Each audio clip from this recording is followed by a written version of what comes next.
Veliki pozdrav svim pratiocima kanala Patriotska Srbija, nije bilo dugo klipova, otprilike nekih mjesec dana. I ja se lično izvinjavam zbog toga. Potrudit ću se da u buduće klipovi budu što češći, želio bih da vam se zahvalim na neizmjernoj podršci koju ste mi dali. Samo da nastavimo tako, malo nam fali do 100 pretplatnika. Ako budemo uspeli da dođemo do 100 pretplatnika, moći ćemo da proširimo dijapazon. Zašto? Planiram da otvorim nešto što se zove Odyssey. Odyssey je neka verzija YouTube-a, s time da Odyssey nema cenzuru. YouTube zajedno s ovim društvenim mrežama poput Instagrama, Facebooka, Twittera, dobro Twittera manje više, ima puno stvari koje se mogu vrlo lako cenzurisati i koje bukvalno mnogi koji govore istinu su pod blokadom. Tako da zamolio bih vas zbog toga. Želio bih da vam se zahvalim i na podršci koju dajete za ovaj serijal Nacionalna istorija srpskog naroda. Iskreno nisam očekivao da će tolika podrška da bude i hvala vam stvarno na tome. Današnja tema su opet Vlastimirovići, s time da je ovo pretposlednja epizoda koju ćemo pominjati Vlastimiroviće. U pitanju su Zaharije Pribisavljević i Pale Branović. Pre svega zamolio bih vas da zapratite naš YouTube kanal i da nas zapratite na ostalim društvenim mrežama i na našim Instagram profilima i Telegram kanalu. Hvala vam. Što se tiče Zaharije Pribisavljevića, on je bio jedan od srpskih vladara iz dinastije Vlastimirovića ili Višeslavića, kako to neki zovu. Vladao je Srbijom negde tokom 10. veka, negde 3. decenije. Počeo je vladati, sada postoje velike indicije kad je krenuo vladati. Negde kaže 920, negde se kaže 921, ili čak kažu da je vladao tek kasnije od 923. i 24. Uglavnom, možemo da spekulišemo kada je on vladao. Ali možemo spekulisati kad mu je okončana vladavina. Neki kažu da mu je vladavina okončana 926. ili 927. Uglavnom, i to je velika... I to može da se gravitira sa godinama, tako da ako budete slučajno govorili nešto o Zahariji, možete da kažete ove godine i nije neka greška. On je pripadao porodici Vlastimirovića, kao što sam pomenuo, i postojao su jedva primetni pokušaj da se vladarska porodica nazove takozvanom Lužičkom dinastijom. Zaharije Pribisavljević je postao vladar tek kada je Simeon Veliki poslao da protera Pavla Branovića, prethodnog vladara Srbije. Poslednje 3 godine vladavine Zaharije je počeo da daje podršku Bizantiji. Simeon je poslao vojsku sa knezom Časlavom da smeni Zaharije. Zaharije je u tom trenutku pobegao u Hrvatsku i tada se gubi svaki pisani trag. Kada govorimo o vremenu vladavine u kojem je vladao Zaharije, današnji istoričari nisu saglasni kada je u Srbiji s vlasti smenjen Pavle Branović. Vladar je postao Zaharije. Do spora dolazi zbog dve različite pretpostavke u dužini vladavine. U dužini te vladavine, istoričar, možemo da kažemo vizantijski car i istoričar, laički rečeno, Konstantin VII Porfirogenik je napisao: dođe Pavle sin Brana i vladaše 3 godine. Tada car Roman imaše pak u gradu Kneževića Zahariju, tada kneza Pribislava, kneza Srbije, pošalje ga da postane knez u Srbiji. A kada pođe i zarati, bude pobeđen od Pavla, a taj ga uvati i preda Bugarima, pa ga drža okovanog. Zatim, posle 3 godine, nakon što je Pavle postao neprijatelj Bugara, pošalje Zahariju, koga prvo beše poslao vizantijski car Roman, pa Zaharije otera Pavla i on je preuzeo vlast nad srpskim narodom. U suštini, pisac je mislio na apsolutnu dužinu vladavine Pavla Branovića ili relativni deo vladavine, do neuspeo pokušaja Zaharija da smeni uz pomoć Vizantije. Sonika s mesta vladara Srbije, misli se na Pavla Branovića. Nije jasno da treba sabrati 2 puta spomenute 3 godine vladavine ili po drugi put se ponavlja da je ukupno vladu 3 godine. Ali zbog toga neki istoričari misle da je Pavle vladao svega 6 godina. Tada dolazi do nekih određenih nejasnoća. U suštini, zbog toga različiti istoričari stavljaju početak vladavine, kao što sam pre pomenuo, 920. 921. čak 924. A neki kraj vladavine spominju čak do 926. Uglavnom, nisu jasni konkretni podaci po tom pitanju. Što se tiče porodice, kao što sam rekao, on je bio deo dinastije Vlastimirovića. Sad on je bio sin kneza Pribislava, najstarijeg sina i naslednika Mutimira, koji je bio najstariji sin Vlastimira. Nakon smrti Zaharijevog dede, vlast u Srbiji preuzima otac, prema tada pravilu uobičajenom za srednji vek, prvorodstvo. Ali posle godinu dana, od oko 891. do 892. njega ruši s vlasti Petar Gojniković, koji je došao na vlast iz Hrvatske. Pribislav je s braćom, prema navodima Porfirogenita, pobegu u Hrvatsku. Inače, Porfirogenit je, evo da bude vam lakše, vladao Vizantijom od 913. do 959. Eto, da budete upućeni. Oni smatraju da je došlo greške u pisanju da su zapravo pobegli u Bugarsku.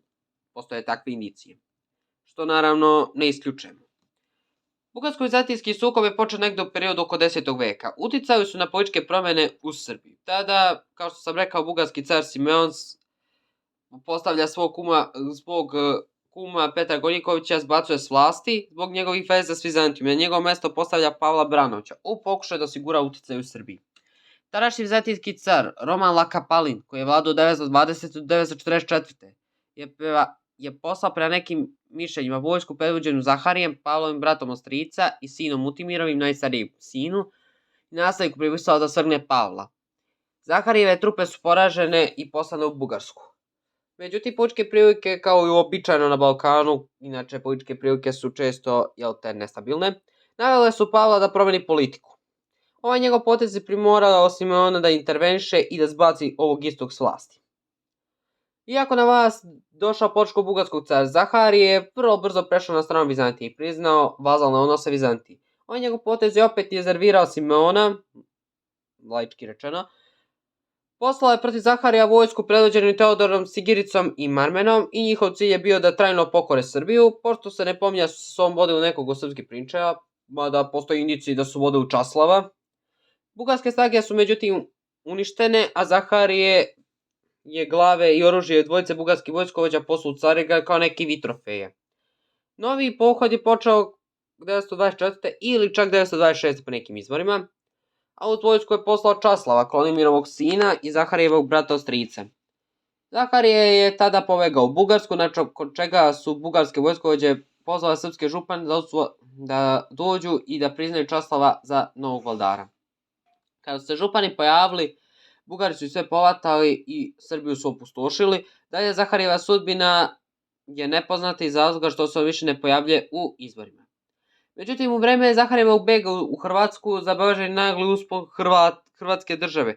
Opće kada se navodi, tada u Porfirogenitovim izvorima se navodi da vojska vrčine do 60.000 konjenika i 100.000 vojnika da je ojačana, da postoji moguće da je prevod možda čak bio pogrešan i da je od 3 do 40.000 vojnika, 3.000 konjenika i 40.000 pešaka. Također usledio potpori borac Bugara koji su napali Hrvatsku, možda i u Bosni. Sasvim je racionalno ovo naglo jačanje Hrvatske države, kako smatra Porfirogenit. Inače, da naglasim ovo, ja samo citiram Porfirogenita. Ako imate neke indicije i neke dokaze da ovo što on govori da su gluposti, slobodno pišite. Ovim videima ja želim samo da postaknem kritičko mišljenje. Zašto? Ne morate sve da slušate ono što sam vam ja rekao ili što čitate u literaturi. Malo nekada trebaju ljudi da razmisle svojom glavom. Tada Zaharijeva Srbija, a verovatno i ono koji je obnovio Časlav negde oko 927. imao je zapadnu granicu možda na Gornjoj Uni kod Srba, a u Srbiji je bilo područje od Save sa Mačvom. Procena da je tada Srbija imala oko 27.000 vojnika, a oko 70-80.000 km2 i oko pola miliona stanovnika. Pretpostavka o spajanju vojske kneza Zaharija i prvenstveno konjice Srbije sa vojskom takozvane Tomislavove Hrvatske objašnjava kako su poraženi Mađari i Slavonija pripadne Tomislavovoj Hrvatskoj. A ista ta vojska je potpuno porazila vojsku cara Simona i primorava cara Petra da dopusti Časlavu da obnovi samostalnu srpsku državu. To je što se tiče Zaharija. Pre svega, želeo bih da izrazim, pre nego što pređemo na Pavla Branovića, da izrazim saučešće svim porodicama koje su izgubile svoju decu prilikom one mučke tragedije koja se dogodila pre nekoliko dana sa takozvanim Kostom Kecmanovićem. Neka im je večna slava. Što se tiče dalje teme, govorit ćemo malo o Pavlu Branoviću. Pre svega, što se tiče Pavla Branovića, on je bio također jedan od srpskih knezova iz dinastije Vlastimirovića. Sada, pravo na srpski presto je polagao kao unuk tog istog čuvenog kneza Mutimira, iste dinastije. Došao je na vlast u periodu oko 917. do 918. Sad, može se ponovo nagađati kada je zbačen s vlasti. Ili 921. ili 924. Ponovo, kao što sam rekao, postoji rasprava među istoričarima. Kao što sam rekao, Pavle je rođen tokom 8. decenije 9. veka, najvratniji u periodu od 870. do 874. I uzma se su rođeni prvi srpski priča, to je jedan od takozvanih prvih srpskih priča koji su preuzeli hrišćanska imena, kako se tvrdi. Njegov otac je bio Bran. Sad, on je bio srednji sin kneza Mutimira i najstariji sin kneza Vlastimira. Najstarijeg sina kneza Vlastimira, pardon. U borbama oko vlasti koje su zahvatile Srbiju nakon smrti Mutimira, Pavlov otac Bran je pokušao iz Hrvatske da osvoji vlast, ali nakon čega je zarobljen i oslepljen. U literaturi vizantijskog cara i istoričara Konstantina Porfirogenita, kao titul kneza Pavla i drugih pripadnika dinastije Vlastimirovića koristi se termin arhont. Sad, arhont može da odgovara tituli kneza. To je neki vid ekvivalenta. Bugarsko-vizantijski sukob je počeo negde u 10. veku. Ja se izvinjavam, zaboravio sam da promenim sliku, ali evo da vidite kako je Pavle izgledao. Nemojte da zamerite. U suštini, ovo je Zahar i ovo je Pavle, čita da budete upućeni. Što se tiče sukoba između Bugara i Vizantije, ti sukobi su inače bili takvi da je bilo pitanje ko će da prevlada na nekim određenim prostorom, ko će da ima kakav uticaj u regionu. Tada, početkom 10. veka, su uticao na političke promjene u Srbiji. Car Simeon, koga inače mnogo puta pominjemo u ovom videu, koji je 917. ili 918. zbacio svog kuma Petra Gonjikovića s vlasti zbog njegovih navodnih veza sa Vizantijom. Na njegovo mjesto je postavljen Pavle Branović.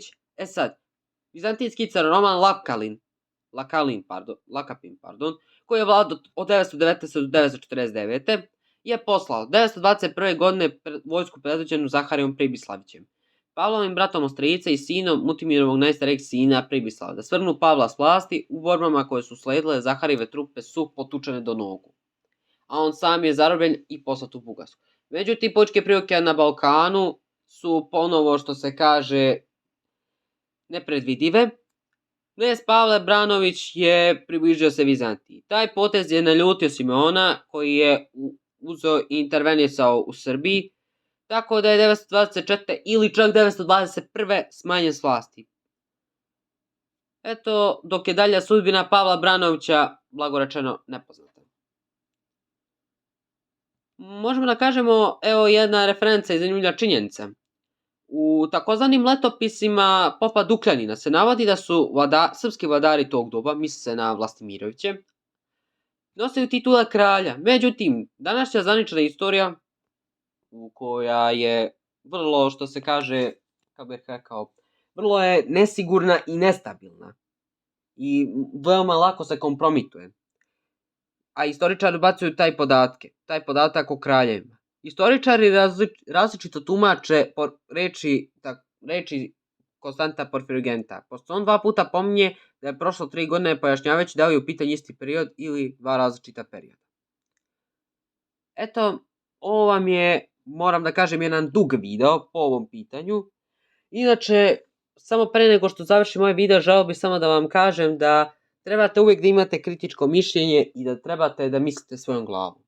I nemojte dozvoliti da vam neko puni glavu nekim glupostima i nemojte da dozvolite da vas neko manipuliše i da potpadate pod uticaj društvenih mreža. Naravno, društvene mreže mogu da budu vrlo korisne ako se koriste na pravi način. Da ne bi puno pričao o ovoj temi se može puno pričati, o ovoj temi društvenih mreža i svega ostalog. Bih volao da malo porazgovaramo na neki drugi put, tako da ovo je bio u suštini klip vezan za istoriju.